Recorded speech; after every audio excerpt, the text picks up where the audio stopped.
মোটরসাইকেলে জ্বালানি তেল নিতে গেলে জেলা প্রশাসকের সিল ও স্বাক্ষরযুক্ত অর্থাৎ ফুয়েল কার্ড বাধ্যতামূলক করা হয়েছে। নতুন এই নির্দেশনা কার্যকর হওয়ার আগেই জেলার বিভিন্ন ফিলিং স্টেশনে দীর্ঘ লাইন ও ভোগান্তির চিত্র দেখা গিয়েছে। প্রশাসনের জারি করা এক বিজ্ঞপ্তিতে বলা হয়, ফুয়েল কার্ড ছাড়া কোনো মোটরসাইকেলে জ্বালানি তেল সরবরাহ করা যাবে না। প্রতিদিন সকাল 8টা থেকে রাত 8টার মধ্যে নির্ধারিত সময়সীমার মধ্যে তেল সংগ্রহ করতে হবে। এই সময়ের বাইরে কোনো ফিলিং স্টেশন বা ডিলার পয়েন্ট থেকে তেল দেওয়া সম্পূর্ণ নিষিদ্ধ। নির্দেশনায় আরও উল্লেখ করা হয়, তেল নেওয়ার সময় চালকের সঙ্গে ড্রাইভিং লাইসেন্স, মোটরসাইকেলের রেজিস্ট্রেশন নম্বর ও হালনাগাদ টেক্সট টোকেন থাকতে হবে।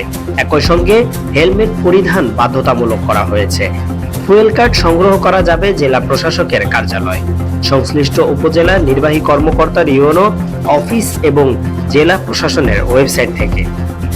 এছাড়া প্লাস্টিক বোতল, ড্রাম বা যে কোনো কন্টেইনারে জ্বালানি তেল বিক্রি সম্পূর্ণ নিষিদ্ধ ঘোষণা করা হয়েছে। অনুমোদিত ফিলিং স্টেশন ছাড়া খোলা বাজারে তেলের ক্রয় বিক্রয় বন্ধ থাকবে। নির্দেশনা অমান্য করলে সংশ্লিষ্টদের বিরুদ্ধে কঠোর আইনগত ব্যবস্থা নেওয়ার সতর্কবার্তা দেওয়া হয়েছে।